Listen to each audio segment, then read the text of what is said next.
ৰাজ্যৰ বিভিন্ন প্ৰান্তে উদযাপন কৰা হৈছে বিশ্বকৰ্মা পূজা। ৰাজ্যৰ ভিন্ন প্ৰান্তৰ সমান্তৰালকৈ নাজিৰা বালিঘাট স্থিত শিক্ষানুষ্ঠান ভেদ একাডেমী ছিনিয়ৰ ছেকেণ্ডেৰী স্কুলতো উদযাপন কৰা হৈছে বিশ্বকৰ্মা পূজা। পূজাৰ লগত সংগতি ৰাখি শিক্ষানুষ্ঠানখনত পৰিৱেশন কৰা হৈছে দিহানাম। মাংগলিক নীতি নিয়মৰ মাজেৰে অনুষ্ঠিত এই পূজাভাগিত শিক্ষানুষ্ঠানখনৰ কৰ্তৃপক্ষ, শিক্ষক শিক্ষয়িত্ৰী সকলোৱে সেৱা জনাই বিশ্ব খনিকৰ বিশ্বকৰ্মাৰ আশীৰ্বাদ লোৱা পৰিলক্ষিত হয়।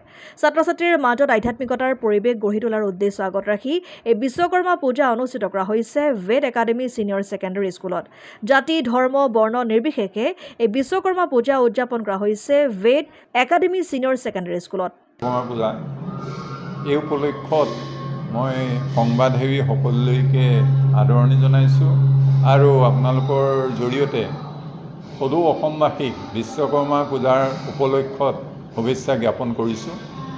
বিশ্বকৰ্মা পূজা আমি সাধাৰণতে বিশ্বকৰ্মা দেৱতা হিচাপে বিশ্বৰ যি কাৰিকৰ, বিশ্বব্ৰহ্মাণ্ডৰ গঠনৰ যি কাৰিকৰ, সেই হিচাপে আমি মানো আৰু সেইকাৰণে বিশ্বকৰ্মা পূজাৰ লগত এতিয়া যান্ত্ৰিক যুগত, যিহেতু যান্ত্ৰিক যুগৰ লগত বিশ্বকৰ্মা ওতঃপ্ৰোতভাৱে জড়িত বুলি আমাৰ মানৱ সমাজে বিশ্বাস কৰে, গতিকে আমি এই বিশ্বকৰ্মা পূজাভাগ আমাৰ ভেদ একাডেমী পৰিয়ালবৰ্গই, নাজিৰাত অৱস্থিত ভেদ একাডেমীয়ে আমাৰ সমূহীয়াকৈ এই বিশ্বকৰ্মা পূজা পালন কৰিছোঁ। তাত আমাৰ পৰিয়ালৰ সকলো সদস্য জাতি ধৰ্ম নিৰ্বিশেষে ইয়াত আপোনালোকে দেখিবলৈ পাব।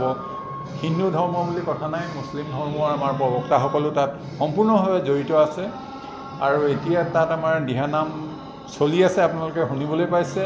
আৰু দিহানাম আমাৰ বৈষ্ণৱ ধৰ্মৰ শংকৰদেৱৰ এটা অনুপম সৃষ্টি। সেই সৃষ্টিৰাজি আমি ছাত্ৰ ছাত্ৰী তথা সমাজত আগবঢ়াই দিবৰ কাৰণে এই ব্যৱস্থাটো আমি কৰিছোঁ, যাতে আমাৰ যি আধ্যাত্মিক দিশ, আমাৰ ছাত্ৰ ছাত্ৰী বা অন্যান্যসকলৰ আধ্যাত্মিক দিশৰ দ্বাৰা তেওঁলোকে উপকৃত হৈ সমাজৰ যি অসূয়া অমংগল আছে, অৰ্থাৎ উচ্ছৃংখলতাৰ যি আমি পৰিৱেশ দেখিবলৈ পাইছোঁ, সেইবিলাক যাতে নাইকিয়া হয়, তেখেতসকলে আধ্যাত্মিক দিশত নিজকে সবিশেষ জনাৰ প্ৰয়াস কৰে আৰু তাৰ দ্বাৰা তেওঁলোকে ভৱিষ্যতে নিজকে সুস্থ নাগৰিক হিচাপে গঢ়ি তুলিবলৈ প্ৰয়াস কৰিব পাৰে। এই আপাহতে আমি বিশ্বকৰ্মা পূজা পালন কৰিছোঁ আৰু আমাৰ মহৎ উদ্দেশ্য হৈছে এইটোৱে। নাজিৰাৰ পৰা যদুমণি হাজৰিকাৰ ৰিপৰ্ট, অসম আদিত্য।